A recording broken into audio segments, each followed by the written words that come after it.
à notre webinaire autour de la qualité des parcours. Donc on est ensemble pour une petite heure. Évidemment, des échanges auront lieu à l'issue de la présentation. En tout cas, n'hésitez pas pendant la présentation à nous poser vos questions. Je vais me présenter. Donc, je suis Amandine Wessenbacher, donc responsable du pôle qualité des parcours. Karine Diaz-Ruiz, référente en parcours de formation. Lionel Lemaire, directeur général de Transition Pro Grand Est. Bienvenue à tous et merci d'être avec nous aujourd'hui. On va vous mettre à l'écran les thématiques qu'on aimerait aborder avec vous aujourd'hui. Donc, quelques chiffres autour des dispositifs de Transition Pro. Un retour sur l'enquête qu'on vous a fait parvenir concernant votre satisfaction. Vous présenter l'offre de service de notre pôle qualité des parcours. Partager avec vous de nouveaux dispositifs autour de la pénibilité et puis quelques nouveautés concernant la notification de décision qui fait suite aux commissions d'instruction. Concernant les chiffres de Transition Pro Grand Est, donc concernant Cléa tout d'abord, c'est 559 certifications qui ont été délivrées. Concernant le projet de transition professionnelle et transition collective, 1966 dossiers ont été examinés et on peut le voir à l'écran avec un taux d'acceptation de 67%. Enfin, concernant le dispositif démissionnaire, 1945 demandes instruites, on est sur un taux d'acceptation de 98%. Donc en tout, 3911 dossiers ont pu être instruits et présentés en commission d'instruction. Lionel, je te passe la parole, si tu veux bien, sur la projection que nous avons sur 2024. Alors, comme vous l'avez vu, une année 2023 avec un taux d'acceptation de 67%, ce qui est déjà plutôt correct. Si on regarde les 3 premiers mois de l'année, 2024 commence avec un taux d'acceptation en hausse, puisque nous sommes à 78% et qu'on projette de pouvoir maintenir ce taux d'acceptation sur l'ensemble de l'année. Alors, qu'est-ce qui explique cela? Je dirais déjà, effectivement, un travail qui a été fait pour optimiser l'ensemble des parcours, donc individuellement, plus des conventions qui sont passées avec un certain nombre de partenaires pour co-investir sur les projets. Et donc le travail du quotidien qui est fait avec vous aussi sur la question de l'individualisation des parcours. Donc tout ça nous amène aujourd'hui effectivement à pouvoir accompagner davantage de demandes. Et du coup, le message qu'on a envie de vous passer aujourd'hui, c'est effectivement, vous pouvez être le relais de cette information-là pour les personnes qui hésiteraient à s'engager dans un parcours de projet de transition professionnelle. On vise un taux d'acceptation de 75%. Donc, c'est une démarche qui en vaut la peine, d'autant que si on regarde un peu ce que nous disent les personnes qui engagent plutôt un projet dans le cadre du dispositif d'émission reconversion, parmi ceux qui l'engagent, si on regarde les personnes qui ont pris le parcours pour changer de métier, 60% d'entre elles nous disent qu'elles n'ont pas connaissance du projet de transition professionnelle. Donc on a d'un côté un dispositif qui est sécurisé, financé, et qui a un taux d'acceptation relativement correct. Et puis de l'autre côté, on a un dispositif qui peut être un peu moins sécure. Donc après, évidemment, il appartient aux individus de faire leur choix, mais je pense qu'effectivement, les organismes de formation contribuent largement à diffuser les informations et à informer les individus. Donc voilà, n'hésitez pas à être le relais de ces informations-là, d'autant que sur 2024, on aura aussi des ressources supplémentaires, on en parlera tout à l'heure. Alors déjà au travers d'un dossier FSE+, qui a été monté et qui aujourd'hui nous permet d'avoir des ressources complémentaires sur les publics cibles. Et donc un dossier sur le fonds de transition juste, alors là on vous en dira plus le moment venu. Et enfin effectivement 2 nouveaux dispositifs qu'on vous présentera tout à l'heure qui ont des dotations spécifiques aussi, donc qui permettent là aussi d'accompagner davantage de personnes. Donc une année qui s'annonce plutôt bonne. Merci Lionel pour ces précisions. Je vous propose de passer du coup à la thématique suivante qui concerne le retour sur l'enquête qu'on vous a envoyée donc en fin d'année. Merci en tout cas d'y avoir répondu. L'objectif, pour rappeler, les objectifs de cette enquête étaient bien d'évaluer votre degré de satisfaction à l'égard des services que l'on vous propose au quotidien, d'identifier également vos freins, vos irritants et de recueillir vos besoins afin d'adapter au mieux notre offre de service. Donc, quelques données à l'écran. Donc, ce qu'on a pu constater, c'est que 94% d'entre vous sont très satisfaits des services qui sont proposés. Vous êtes également donc 96% à être satisfaits des appuis qu'on vous apporte au quotidien dans des situations, problèmes parfois que vous rencontrez quand vous êtes face notamment à des changements de modalité, à des modifications, des réajustements de parcours ou encore quand vous êtes face à des risques de rupture. Vous êtes 92% à considérer que l'accompagnement que l'on vous propose autour des attendus du bilan de positionnement est un service qui est pour vous très utile. Enfin, 74% d'entre vous, vous trouvent en tout cas que les informations que l'on délivre, elles sont compréhensibles. 85% d'entre vous sont satisfaits donc, de l'accompagnement que l'on vous propose autour du bilan de positionnement préalable. Voilà quelques chiffres que je pouvais présenter. Merci Amandine. Et alors effectivement, je pense que pour nous c'est toujours agréable. Alors c'est d'une part indispensable, je pense, d'avoir une écoute et quelles que soient les cibles, puisqu'aujourd'hui on est à l'écoute à la fois des bénéficiaires, bien entendu, des employeurs, mais aussi, comme vous le voyez, des organismes de formation, mais aussi des partenaires. L'idée pour nous, c'est vraiment de savoir est-ce qu'on répond bien à vos attentes, on a nos missions, comment on les déploie, comment vous pouvez vous en saisir au regard de ce qu'on met en place. Et donc, on est toujours satisfait de voir qu'on part quand même plutôt avec une bonne base. On va continuer à s'améliorer, mais voilà, j'aime bien le petit message qui était tout à l'heure en bas de l'écran, mais un acteur réactif à l'écoute et disponible qui accompagne les bénéficiaires et les stagiaires. Et bien tant mieux parce que c'est notre raison d'être et vous êtes à nos côtés pour y parvenir. Merci. Tout à fait. Enfin, un petit retour effectivement sur le Net Promoter Score. Oui, alors surtout si certains d'entre vous ne sont pas de la région Grand Est, n'allez pas communiquer ces chiffres à mes collègues du réseau. On voulait simplement, effectivement, parce que ce n'est pas toujours évident d'appréhender ce qu'il y a derrière le NPS. Donc il s'agit bien effectivement de faire un ratio entre ceux qui vont promouvoir l'action de transition pro au regard des détracteurs, comme on les appelle.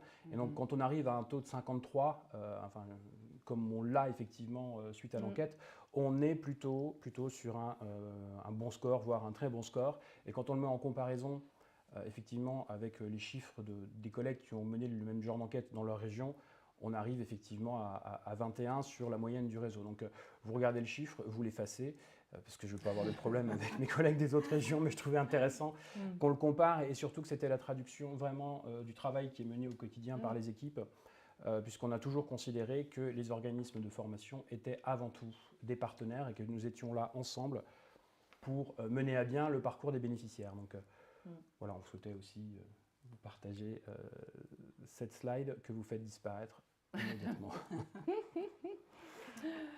Alors, je propose de continuer cette fois avec, parce qu'il faut qu'on s'améliore aussi, bien entendu. Donc, 17% d'entre vous nous expliquent que parfois la complétude du certificat de réalisation peut s'avérer compliquée, fastidieuse.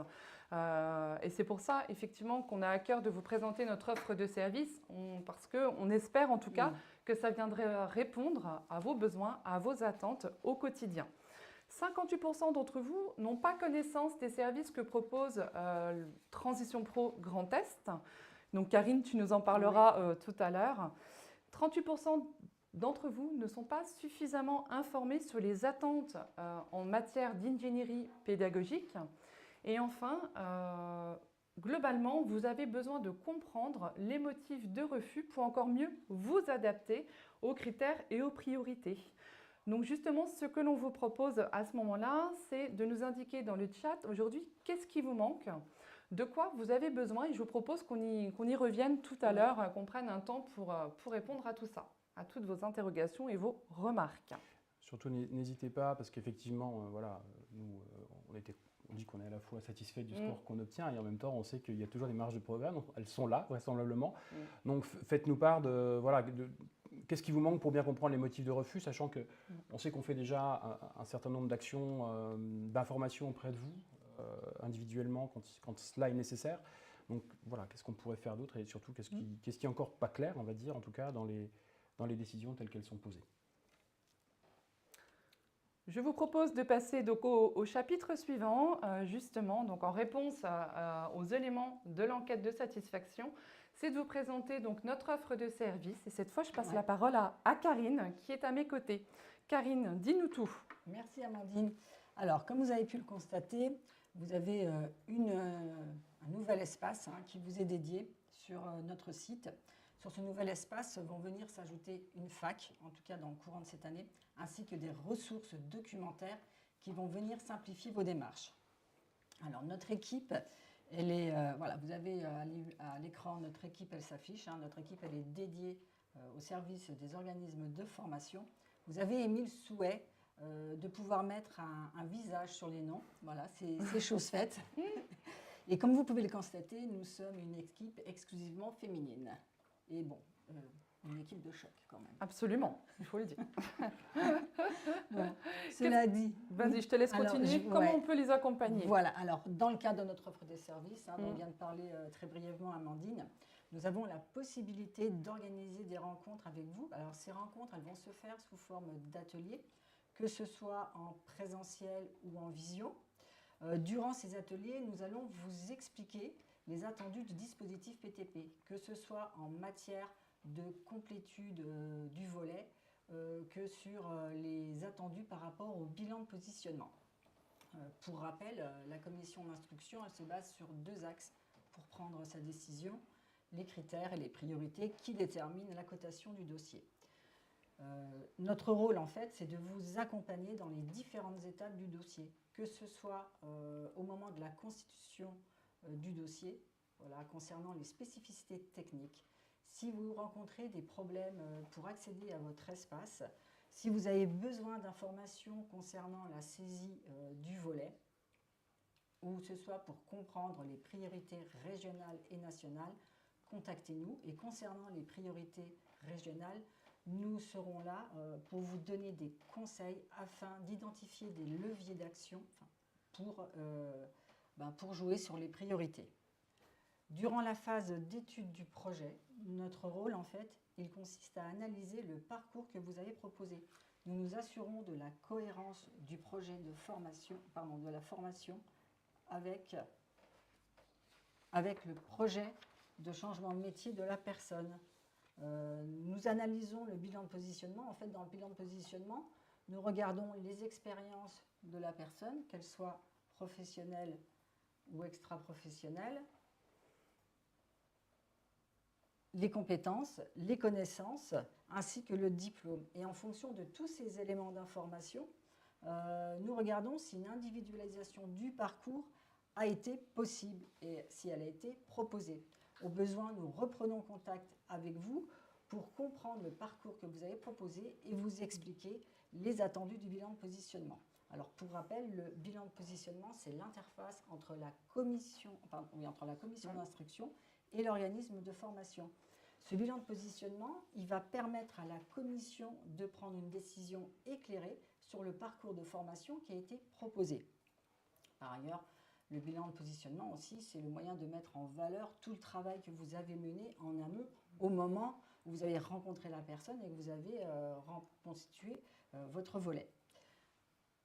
Suite à la commission d'instruction, lorsqu'il y a un refus sur critères, nous reprenons contact également avec vous pour vous préciser et vous expliquer le motif du refus. Qu'est-ce qui s'est joué en commission?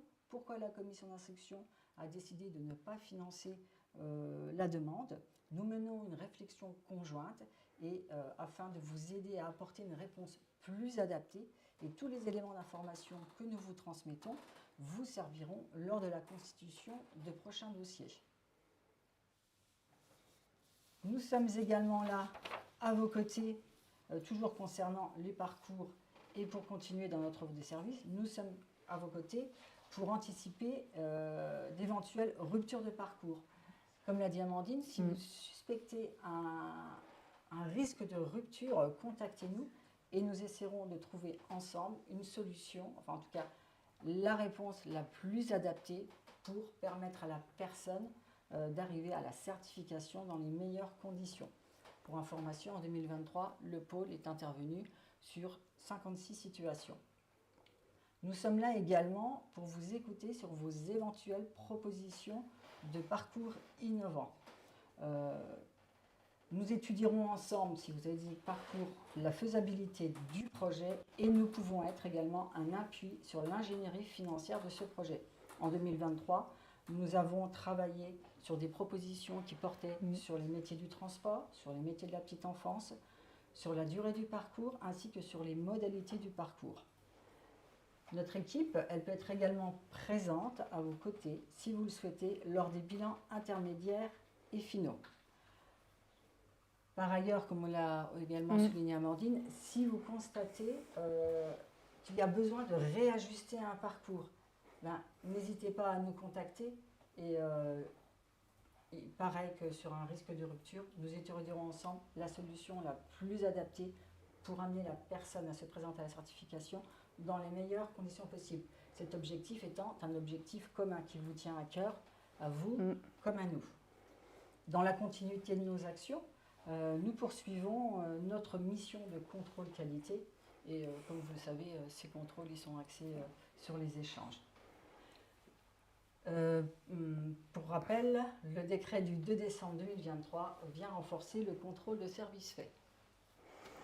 Amandine, merci effectivement pour cette présentation très complète des services en tout cas qu'on peut vous proposer au sein de Transition Pro. Donc ne pas hésiter, comme l'a précisé Karine, à prendre contact avec nous. Les coordonnées évidemment vous seront indiquées, donc adresse mail et coordonnées téléphoniques.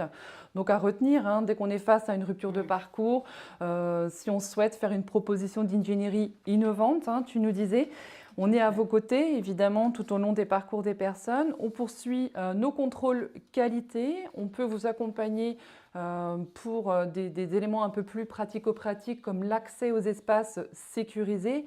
Enfin voilà, tout ce qui concerne le parcours au sens large finalement de la personne. Il faut savoir que, vous l'avez vu, on est une équipe dédiée. Donc il ne faut pas hésiter à nous mobiliser, bien entendu. Peut-être on peut rajouter, on parlait des contrôles, alors je sais que c'est toujours un sujet, mais à chaque fois qu'on va mener, que vous allez mener un contrôle auprès d'un organisme de formation, systématiquement, on s'impose le même contrôle. C'est-à-dire que nous n'arriverons jamais vers vous sans avoir regardé de notre côté, là aussi, comment on a accompagné ce parcours-là et à chaque fois, prendre notre part à ce qui a réussi et prendre notre part à ce qui a peut-être moins fonctionné. Donc on est bien sur une vision à 360 qui ne vise pas à faire porter la responsabilité à l'un ou à l'autre, mais plutôt finalement ce qu'on va contrôler, c'est notre capacité à agir ensemble. Et je pense que quand on voit les résultats et le taux de recommandation qu'on avait tout à l'heure, c'est aussi la matérialisation de cette démarche-là qui a été celle qu'on a depuis le début et qui est complètement portée par notre conseil d'administration qui considère que tout seul on ne fera rien. Voilà.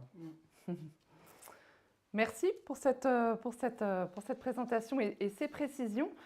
Alors, je vous propose que nous passions au chapitre suivant. Donc, on va vous présenter donc, 2 dispositifs donc, en lien avec la pénibilité. Donc, vous voyez à l'écran normalement sur votre droite donc, un premier dispositif qui est donc le PRP C2P. Donc, ces 2 nouveaux dispositifs s'inscrivent dans le cadre de la loi retraite, donc du 14 avril 2023, et 2 mesures pour favoriser la reconversion des personnes qui sont exposées à des risques pour s'orienter vers des métiers moins exposés ou pas du tout exposés à des risques.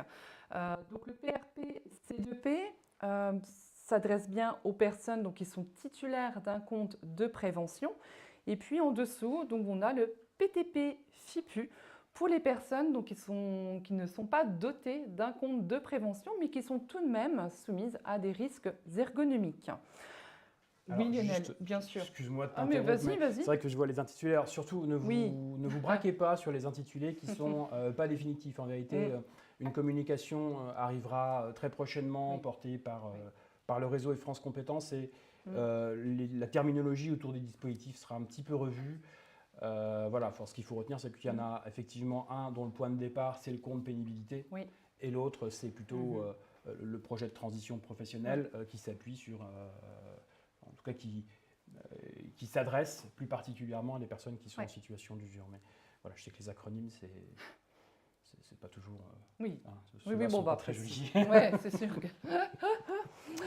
En tout cas, concernant le projet de reconversion professionnelle non financé par le compte professionnel de prévention, il s'agit bien d'un projet en tout cas, qui doit viser l'accès à un emploi non exposé aux 6 facteurs de risque du C2P. Donc on parle bien par exemple de travail de nuit, de travail répétitif, de température extrême, de travail dans le bruit ou dans un milieu hyperbare.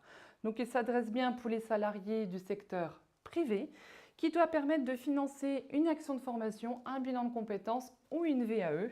Et je l'ai dit tout à l'heure, il doit permettre aux personnes d'accéder à un emploi non exposé ou moins exposé aux facteurs de risque professionnel.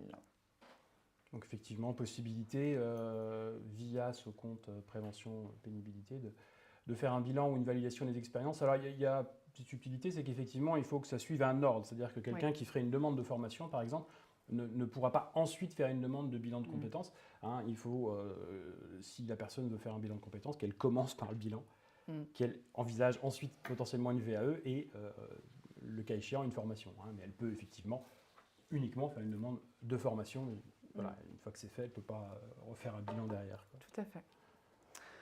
Pour la suite, donc, quels avantages pour les bénéficiaires? C'est évidemment le financement de l'action de formation avec un salaire maintenu.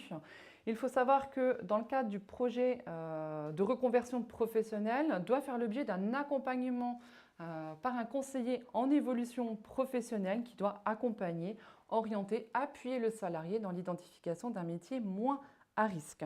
Il faut savoir qu'en cas d'insuffisance de points C2P, Transition Pro pourra cofinancer le PRP avec la dotation du PTP. Oui. Tu valides, Oui, je valide.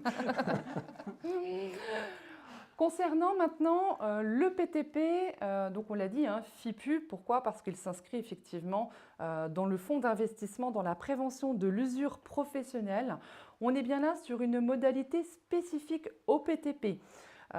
Donc avec 3 facteurs, cette fois de risques ergonomiques. Donc vous les avez sur votre droite. Donc là, on est bien sur de la vibration mécanique, de la manutention manuelle de charge et la posture pénible. Donc encore une fois, pour permettre à une personne d'être sur un emploi non exposé ou moins exposé. Et cette fois-ci, l'accompagnement avec un CEP est optionnel. Donc là, on est bien à l'échelle de l'emploi occupé en réalité. C'est-à-dire qu'il y a certains métiers pour lesquels on va pouvoir suspecter qu'il y ait par exemple des vibrations mécaniques et ou de la manutention, mais la réalité, elle va devoir être constatée, on va dire, sur le poste qui est occupé par la personne, puisqu'en fait, c'est vraiment fonction des conditions d'exercice du métier au sein de l'entreprise dans laquelle la personne se trouve. Quels avantages pour les bénéficiaires? Le financement de l'action de formation avec un salaire pris en charge. Simplement, la spécificité, c'est que l'employeur ou l'OPCO devront cofinancer au moins de 5% sur des coûts pédagogiques.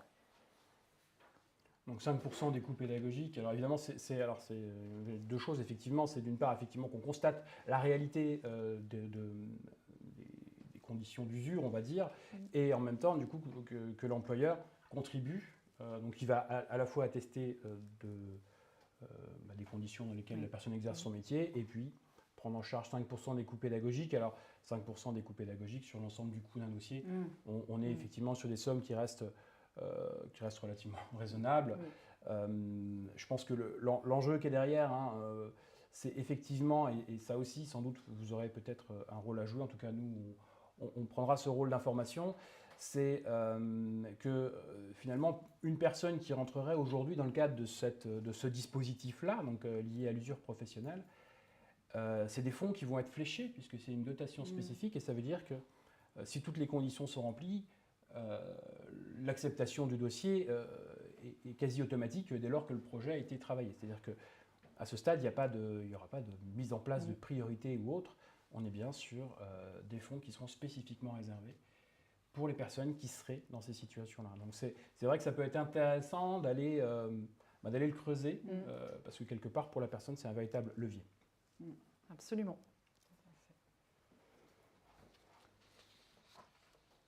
Eh bien, je vous propose que nous passions donc au chapitre suivant. Donc une nouveauté, Karine, dans la notification de décision, qu'est-ce que tu peux nous dire? Alors, tout à fait, hein, vous avez pu le constater, depuis le début de l'année, la notification de décision, elle fait état de deux motifs de refus. Comme j'ai dit tout à l'heure, la commission elle se base sur deux axes, hein, les axes des critères et des priorités. Et pour rappel, la commission d'instruction, elle ne peut pas financer toutes les demandes qui lui sont soumises. Alors, sur certains dossiers, au-delà du motif budgétaire, vient se greffer également un motif de refus sur critères. Jusque la fin de l'année dernière, la notification de décision, même s'il y avait un refus sur critères en plus du refus budgétaire, elle ne faisait pas mention de ce refus sur critères. Elle faisait uniquement mention du refus budgétaire. Depuis le début de l'année, en tout cas depuis la commission de janvier 2024, dans un souci de transparence accrue, les courriers de décision font désormais apparaître les deux motifs de refus. Cela va permettre une meilleure compréhension pour la personne. Pourquoi le dossier a été refusé? Il n'y avait pas que la notion de budget qui entrait en ligne de compte, il y avait également un refus qui portait sur un des critères. Donc la personne, en fait, on la rappelle également et on lui explique pourquoi le dossier a été refusé. Et ça va lui permettre, en tout cas, si elle souhaite faire une nouvelle demande, de revenir et de répondre à ce refus sur critères en cas de nouvelle demande. Et également, si elle souhaite faire un recours, elle va pouvoir répondre aux attendus de la commission par rapport à ce critère. Oui, alors effectivement, l'idée, c'est pas de mettre la double peine. C'est pas de dire, bon, votre dossier, il est refusé et en plus, il est refusé.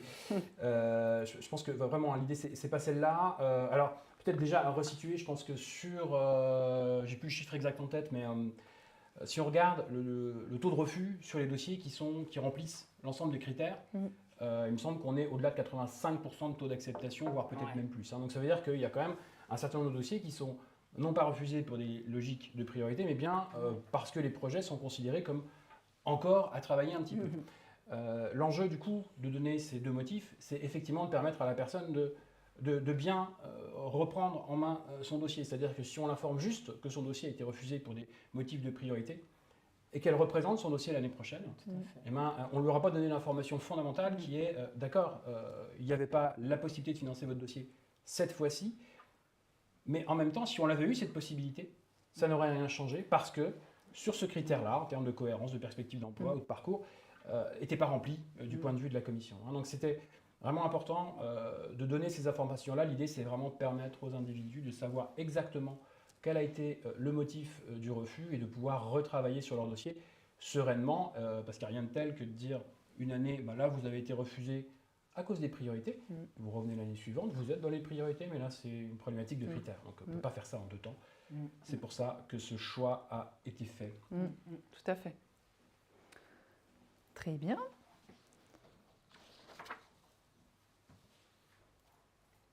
Une information sur les trophées. Donc, effectivement, dans la dernière newsletter qui vous a été envoyée, donc la cérémonie des trophées. Donc, si vous êtes au contact effectivement de personnes avec des parcours que vous avez envie de mettre au partage auprès de Transition Pro, Lionel, tu peux peut-être en dire quelques mots d'ailleurs de cette belle cérémonie qui arrive. Il ne faudra pas la manquer. Ce sera le 3 octobre 2024. Alors évidemment, tous les organismes de formation seront conviés à ce moment.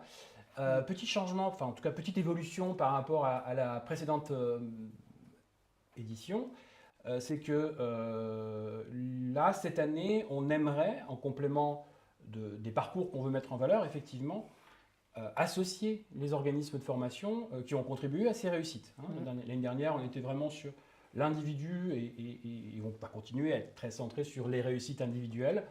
Mais cette année, on a envie aussi de mettre un peu en lumière les organismes de formation qui ont contribué à la réussite des personnes. Donc ça, c'est une première information en exclusivité. Et puis effectivement, aujourd'hui, la phase de recrutement des candidats est en cours. Alors, c'est bien aux candidats de venir vers nous. Nous, on fait un petit emailing en fait, à l'ensemble des personnes qui ont qui ont terminé leur formation dans les derniers mois. Et c'est à eux de poser l'acte de candidature et d'expliquer un peu pourquoi ils s'engagent dans cette démarche-là. Donc vous avez certainement dans les parcours que vous avez accompagné des personnes qui ont terminé leur formation et pour lesquelles vous avez peut-être des nouvelles. Si vous avez comme ça des parcours qui vous semblent importants ou intéressants à valoriser, n'hésitez pas à en informer les personnes pour qu'elles puissent candidater. Tous les éléments sont présents sur notre site. Il ne faut plus tarder parce que nous finirons, je crois que les jurys, je regarde ma chargée de com là à côté, les jurys sont en juin, donc voilà, le temps qu'on prépare les candidatures, ça veut dire qu'il faudrait que les personnes fassent ça d'ici à mi-mai dans l'idéal. Voilà, donc on vous attend le 3 octobre en nombre et on sera ravis de partager ce moment avec vous. Absolument, absolument. Eh bien écoutez, nous arrivons au terme de ce webinaire. On va vous remettre évidemment à l'écran nos coordonnées, je vous l'ai promis tout à l'heure, donc le pôle qualité des parcours, l'adresse email, le numéro de téléphone. Évidemment, on est à votre disposition, n'hésitez pas à nous passer un petit coup de fil ou à nous écrire. C'est bon pour toi Lionel ? Karine, oui, c'est bon? Parfait, Bon, alors on n'a plus qu'à vous souhaiter une agréable journée. Et on vous dit à bientôt. Et on vous remercie. Au revoir. Au revoir.